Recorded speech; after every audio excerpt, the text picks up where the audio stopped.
Melissa. I go by Stitching Liz here on YouTube. I'm so happy you're here. Thanks for coming back.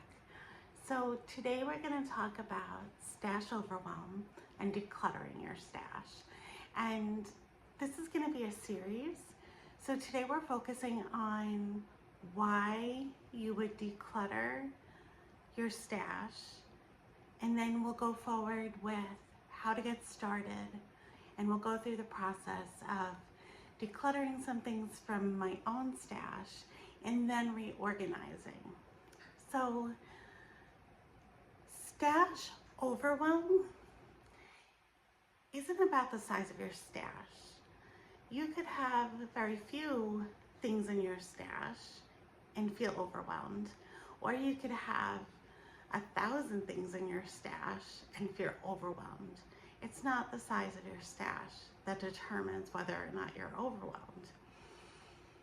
In addition, it's a range, not just overwhelm, but maybe you're just dissatisfied with your stash. Maybe you're frustrated with your stash. Maybe you're just unhappy with your stash. So it's a range of feelings about your stash, and it isn't determined by the size of your stash. And just a side note, if your stash is large and you're perfectly content with the size of your stash and all the things you have in your stash, then there's no need for you to declutter, unless you hear something in this video that makes you think, oh, I might want to try that. But this isn't about judgment about your stash. It's about how you feel about your stash and your relationship with it.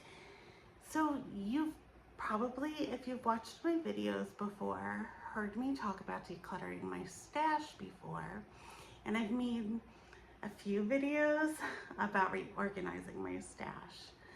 So why am I thinking about this again if I've done it before? So I have intentions about my stash these days. And my intentions are to feel inspired by everything I have in my stash. And also to feel like my stash is perfectly functional when I go to it, to pull something out, to use something. I want to know what I have in my stash and be able to recall, to the best of my aging brain, what's there and use it. I want it to reflect who I am as a stitcher right now, and not who I was or who I think I want to be right now in the present. So I want to take a deeper pass through my stash, and after I do the decluttering, reorganize it. So how do you know if you are in a stage with your stash that you might want to declutter? What are some signs? So one sign is that your stash doesn't fit comfortably and functionally in the home where you have it. Or even greater, that it's without a home. Maybe it's overflowing its bins. Maybe it's kind of shoved to the side of the couch. Maybe your floss is kind of popping out all over the place. If you can't comfortably get to your stash and it just doesn't fit, then you may want to think about decluttering. Another way that you could be overwhelmed by your stash or dissatisfied or frustrated is that you've lost track of what you own. If you've ever been in your stash to try and find something new to stitch in your charts. And you're surprised that you have a chart, or you're annoyed that you realized you bought two, you duplicated something because you forgot you owned it. If you're not able to really recall your stash as best you can, it may be time to declutter a little bit. Another reason you might want to declutter, or that you could be overwhelmed, is that your stash no longer reflects your current interests.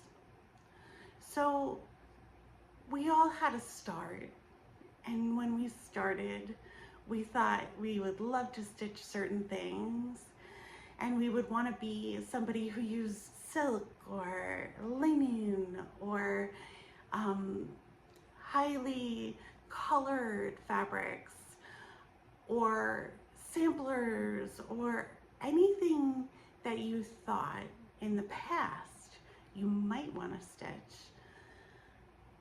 But today, it's just not you anymore. Maybe the projects are too big or too small, or they call for specialty stitches and you just don't like doing them. If it just doesn't match your interests anymore, it can feel overwhelming to have those things in your stash. So you may want to declutter.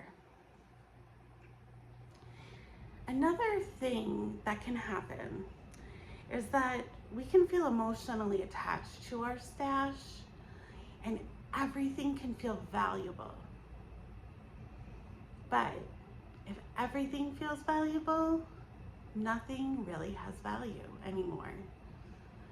If you weigh everything equally, then there's nothing that's more special than the other.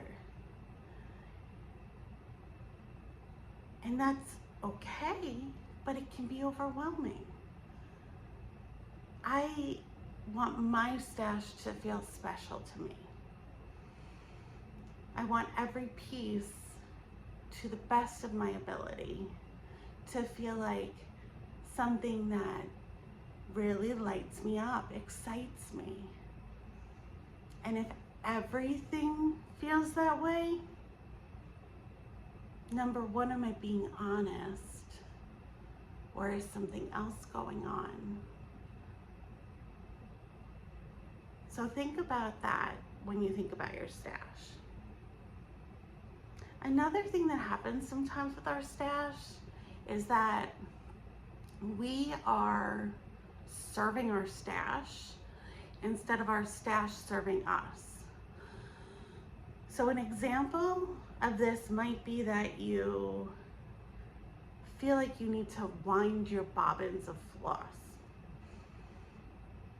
And that's how you think you need to store your floss. But as sometimes happens with the bobbinating process, you might have a huge pile of floss waiting to be bobbinated, and a box that's half full of bobbinated floss, because your intention is good. You want to organize your floss and have it neatly bobbinated and in these bobbin containers. And that's admirable. But that's you serving your stash instead of your stash serving you. If it doesn't feel natural, if it doesn't feel manageable, and you can't keep up with it, your stash is not serving you. So that's another reason you might want to declutter and or reorganize eventually.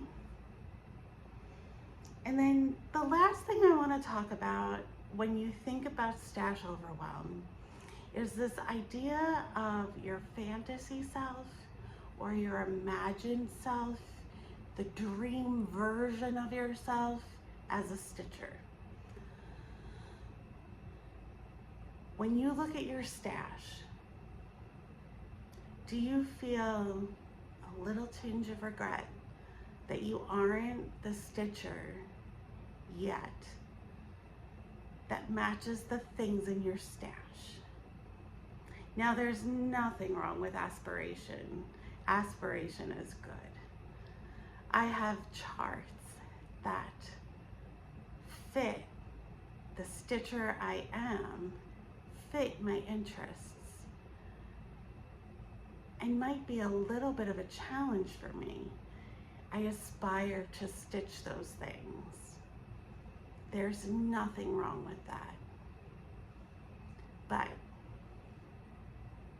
if you are lost in the dream that one day you will be a stitcher who stitches 3 hours a day, that you will be a stitcher who stitches on 40 count linen, that you will be a stitcher that stitches samplers when you don't like samplers. If you bought another sal, but you hate doing sals, but you dream you will be a sal stitcher, you're living internally with the concept of your fantasy self. And your stash isn't matching who you really are. So that can feel overwhelming, and it can feel like so much pressure. You deserve to have a stash that serves you, that inspires you, and that does not weigh you down. So you may want to declutter your stash and reorganize it. So during this series, going forward, I'm going to give you some tips about decluttering, and especially feature a technique that I've developed that I'll walk you through step by step as we declutter, and I'll take you through the process of what I do and how I get to where I want to be with my stash. I hope you'll stay with me through this process, maybe get a little inspired yourself. And before we go, I want you to think about, who am I today as a stitcher? What is my vibe? What's my aesthetic? Try and think of what words you would use to describe yourself today, and let me know in the comments below. Thank you so much for joining me. I hope you have a great week. Take care. Bye-bye.